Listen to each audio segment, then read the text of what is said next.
Accelerating fluid की बात की थी. We were discussing how the pressure varies inside the fluid.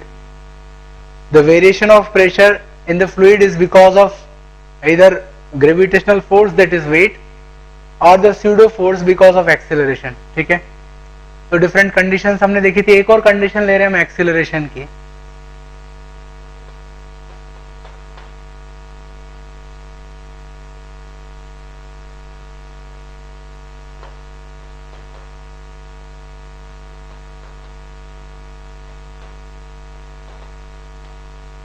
That is circulating fluid. जो circulation होता है या रोटेशनल मोशन, सर्कुलर मोशन में पार्टिकल घूमता है. अगर हम यूनिफॉर्म सर्कुलर मोशन की बात करें तो वहां भी पार्टिकल एक्सेलरेट करता है, and that acceleration is centripetal. Centre की तरफ वो एक्सेलरेशन होता है, तो वो भी एक्सेलरेटिंग फ्लूइड में हम काउंट करेंगे उसको. और डेफिनेटली अगर वहां एक्सेलरेशन है और हम उस फ्रेम में जाके देखें तो वहां स्यूडो फोर्स भी होगा, और स्यूडो फोर्स होगा तो उसके कारण प्रेशर में वेरिएशन होगा. ठीक है, तो एक एग्जांपल लेते हैं हम.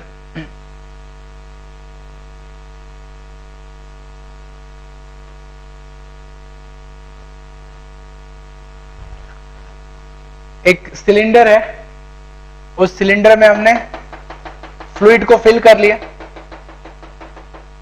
और दोनों तरफ से कैप लगा दी, क्लोज कर दिया उसको. ठीक है, और अब हम क्या करते हैं समझना, उसके एक एंड पर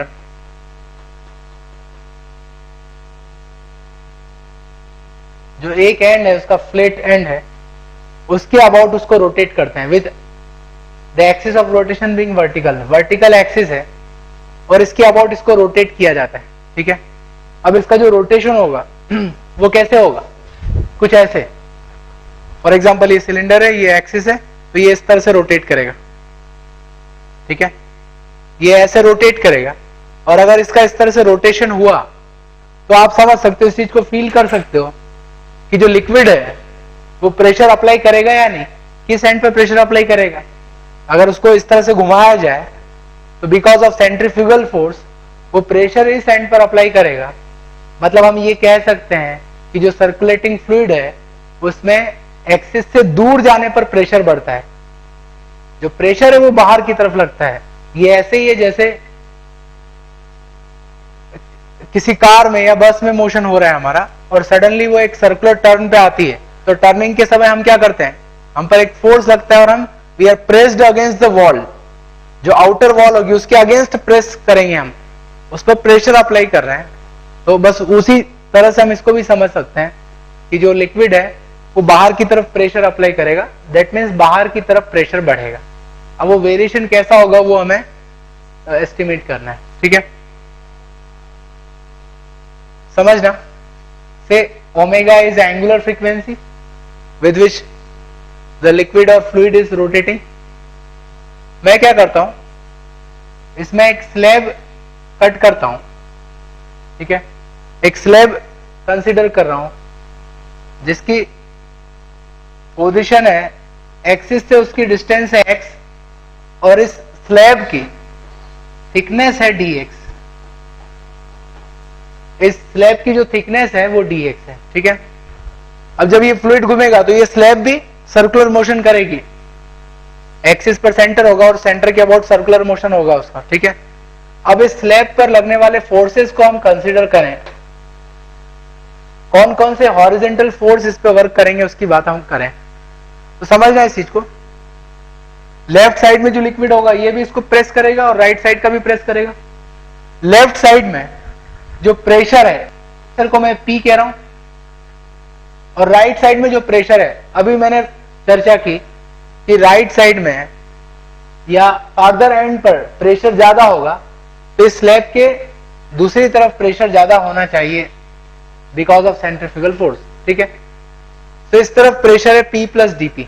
ठीक है, now because of this pressure force applicable होगा यहां पे, और इसके कारण भी फोर्स होगा. ठीक है, अब इसका फोर्स कितना होगा बोलो, प्रेशर इंटू एरिया, और इसके कारण फोर्स कितना होगा, pressure P plus dP into area. तो आप समझ सकते हो इस पर जो नेट फोर्स लग रहा है वो सेंटर की तरफ लग रहा है. इस पर लगने वाला जो नेट फोर्स है वो सेंटर की तरफ है. और हम समझ सकते हैं कि जब भी कोई पार्टिकल या ऑब्जेक्ट सर्कुलर मोशन करता है तो उस पर लगने वाला नेट फोर्स सेंटर की तरफ एक्ट करना चाहिए अगर यूनिफॉर्म सर्कुलर मोशन है तो, और वो नेट फोर्स किसके बराबर होना चाहिए? सेंट्रीपिटल फोर्स के बराबर होना चाहिए। तो ये जो रिजल्टेंट फोर्स है कितना है यहाँ पर? dp इंटू ए, ये डिफरेंस हुआ, ये resultant force necessary centripetal force provide करेगा। और सेंट्रीपिटल फोर्स क्या होता है? m omega square R. तो इस स्लैब का मास मैंने ले लिया dm omega square R, radius कितनी हो गई इसकी? x। तो इतना नेट फोर्स इस तरफ एक्ट कर रहा है, ठीक है। मास को क्या लिख सकते हैं स्लैब को? Mass is density into volume.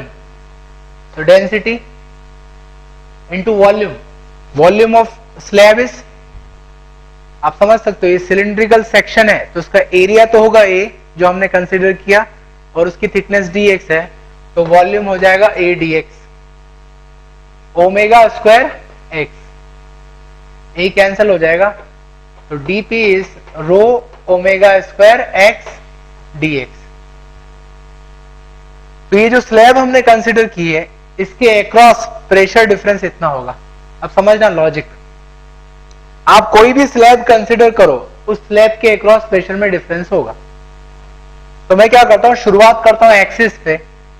मान लो एक्सिस पर जो प्रेशर है उसको मैं पी एक्सिस कह रहा हूं, that is pressure at axis, ठीक है, पी एक्सिस। तो शुरुआत यहां से करता हूं, एक स्लैब कंसीडर करो, वहीं पर ओरिजिन पर एक स्लैब कंसीडर करो। तो जैसे ही आप स्लैब के अक्रॉस जाओगे प्रेशर बढ़ेगा डीपी से, एक्सिस से ज्यादा प्रेशर इस तरफ होगा आगे की तरफ, ठीक है। फिर आगे मूवमेंट किया, फिर एक स्लैब कंसीडर करो, फिर आगे बढ़ोगे तो अगेन प्रेशर बढ़ेगा, फिर अगेन एक और स्लैब, फिर आगे बढ़ोगे फिर प्रेशर बढ़ेगा। तो जैसे जैसे आप आगे बढ़ रहे हो स्लैब्स कंसीडर करो और हर एक स्लैब के अक्रॉस मूवमेंट में प्रेशर बढ़ते जाएगा। तो अगर मुझे इस पॉइंट पर कहीं पर प्रेशर निकालना है तो मैं क्या करूंगा, यहां से प्रेशर को ऐड करता हुआ आऊंगा। तो शुरुआत हो रही है एक्सिस के प्रेशर से और डीपी प्रेशर को इस तरह से ऐड करते जाओ। ऐड करने का मतलब क्या होता है? समेशन और इंटीग्रेशन, ठीक है। तो आप इंटीग्रेट कर रहे हो, शुरुआत कर रहे हो एक्सिस के प्रेशर से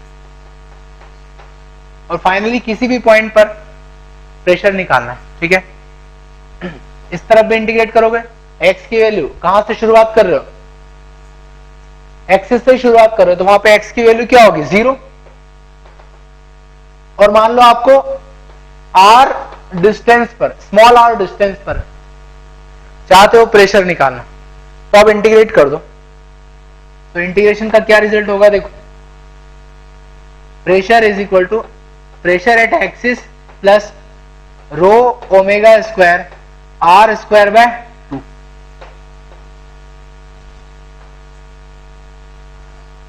ठीक है। तो आप जैसे जैसे दूर जाओगे एक्सिस से वैसे वैसे प्रेशर बढ़ते जाएगा, ठीक है।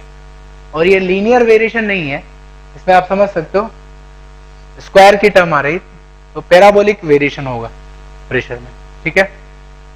लिख लो।